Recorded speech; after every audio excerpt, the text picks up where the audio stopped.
నాయకులు కొద్దిమంది కారు కూతలు కోయడం జరిగింది. దాన్ని ఉద్దేశించి ఈరోజు భారతీయ జనతా యువ మోర్చా సేవల మహేందర్ గారి నేతృత్వంలో ఈరోజు కాంగ్రెస్ వ్యతిరేకంగా, తెలంగాణ ద్రోహుల వ్యతిరేకంగా ఈరోజు ఇక్కడ కార్యక్రమం నిర్వహించడం జరుగుతుంది. ఈ కార్యక్రమంలో ముఖ్య అధ్యక్షులుగా భారతీయ జనతా యువ మోర్చా రాష్ట్ర అధ్యక్షుడు సేవెల్ల మహేంద్ర గారు ఉన్నారు. అన్న ఈ యొక్క కార్యక్రమాన్ని ఉద్దేశించి మాట్లాడుతూ కోరుతా ఉన్నా.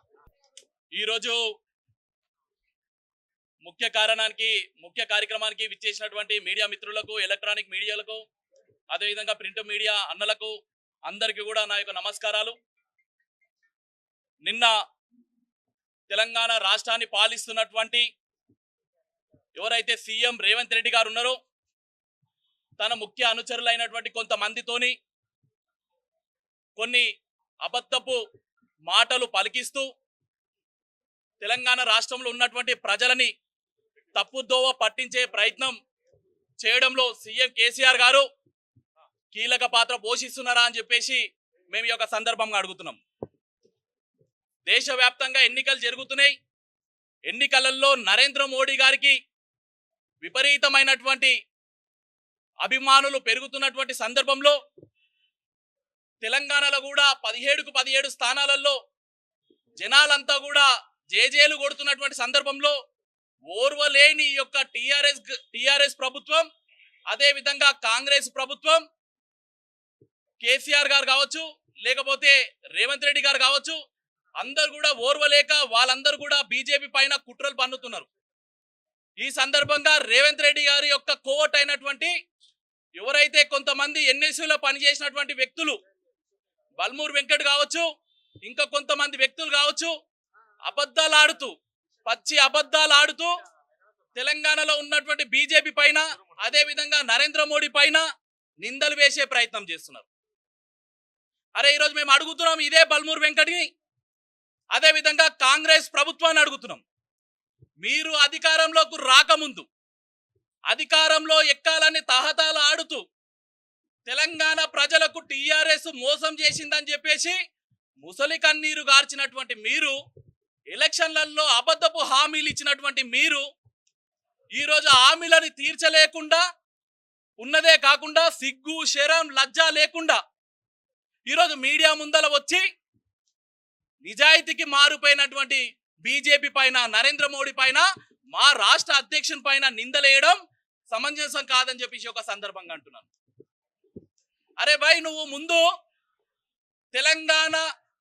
తెలంగాణలో అధికారంలోకి రావడానికి మీరు ఏమేమైతే హామీలు ఇచ్చిరో వాటిని చక్కగా చూసుకునే ప్రయత్నం చేయను. ఏం చెప్పినవు రాబాయ్ నువ్వు? ఏదైతే స్కూళ్ళల్లో, కాలేజీలలో, లైబ్రరీలలో నువ్వు తిరుగుతూ కొంతమందిని ఏర్పాటు చేసుకొని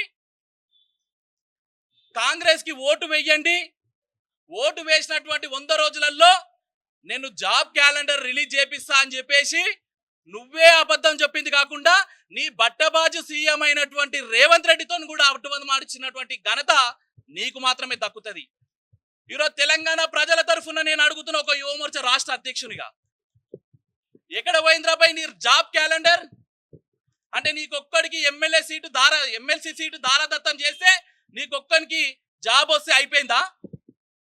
తెలంగాణ రాష్ట్రంలో ఉన్నటువంటి నిరుద్యోగులకు అందరికీ న్యాయం జరిగినట్టేనా? ఎక్కడ పోయింది? లైబ్రరీలోకి వెళ్ళి నా అన్నదమ్ములకు, నా అక్క చెల్లెలకు జాబులు రాలేవని చెప్పేసి ఏడ్చుకుంటూ అడిగినావు కదరా బై నువ్వు అంతా కూడా. మరి ఈరోజు ఎంతమందికి నువ్వు ఉద్యోగ అవకాశాలు ఇప్పించినావు? ఇదే నీ రేవంత్ రెడ్డితో మాట్లాడి. కేసీఆర్ నిరుద్యోగులను మర్చిపోయిండు, తెలంగాణ కోసం పాటుపడ్డటువంటి యువకులను మర్చిపోయిండు అని చెప్పేసి అన్నావు కదా. అలాంటి నిరుద్యోగులకు నిరుద్యోగ వృత్తి ఇయ్యలేడని చెప్పేసి అన్నావు కదా. నా సీఎం వస్తే 4000 రూపాయలు నేను నిరుద్యోగ వృత్తి ఇస్తాను కదా. మరి ఎక్కడ పోయింది 4000 నిరుద్యోగ వృత్తి అని చెప్పేసి ఒక సందర్భంగా నేను అడుగుతున్నాను. మొత్తం బట్టబాజీ మాటలు. కాంగ్రెస్ అంటేనే బట్టబాజీ, బట్టబాజీ అంటేనే కాంగ్రెస్. మళ్ళొకసారి చెప్తున్నాను, ఎవరైతే రేవంత్ రెడ్డి ఖబర్దార్, నువ్వు చేసినటువంటి తప్పులన్నిటిని కూడా కప్పిపుచ్చుకోవడానికి, నువ్వు చేస్తున్నటువంటి అవినీతినంతా కూడా తప్పుపుచ్చుకోవడానికి, నువ్వు ఇచ్చినటువంటి హామీలన్నీ కూడా నెరవేర్చని చాతగాని దద్దమ్మ సీఎం కాబట్టి నీ కొవ్వట్లైనటువంటి కొంతమందిని మీడియా ముందుకు పంపించి అబద్ధపు సత్యాలు మాట్లాడుతుంటే భారతీయ జనతా పార్టీ కానీ బీజేవైఎం గాని చూస్తూ ఊరుకోదు ఖబర్దారని చెప్పేసి ఒక సందర్భంగా తెలియజేస్తున్నాను. అరే భాయ్, తెలంగాణ కాదు రాష్ట్రం మొత్తం దేశం మొత్తం పరిపాలించింది ఈ యొక్క కాంగ్రెస్ పార్టీ. నీ కాంగ్రెస్ పాలనలో ఈ యొక్క దేశం మొత్తం కూడా దివాలా తీసినటువంటి సందర్భం. ఒకసారి నీకు చేత కాకపోతే నీ సీఎం కేసీఆర్ అడుగు, లేకుంటే ఇప్పుడు ఉన్నటువంటి ఎవరైతే రేవంత్ రెడ్డిని అడుగు, లేకపోతే రేవంత్ రెడ్డి కనుక నీకు నిజం చెప్పకపోతే నీ తాత ముత్తాతలను అడుగు రాబాయ్ అని చెప్పేసి ఒక సందర్భంగా అడుగుతున్నాను నిన్ను.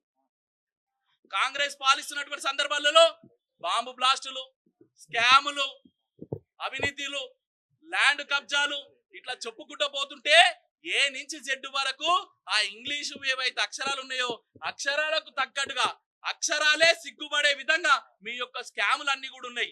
మీరా మాకు పాఠాలు చెప్పేది, మీరా మమ్మల్ని విమర్శించేది అని చెప్పేసి ఒక సందర్భంగా అడుగుతున్నాను.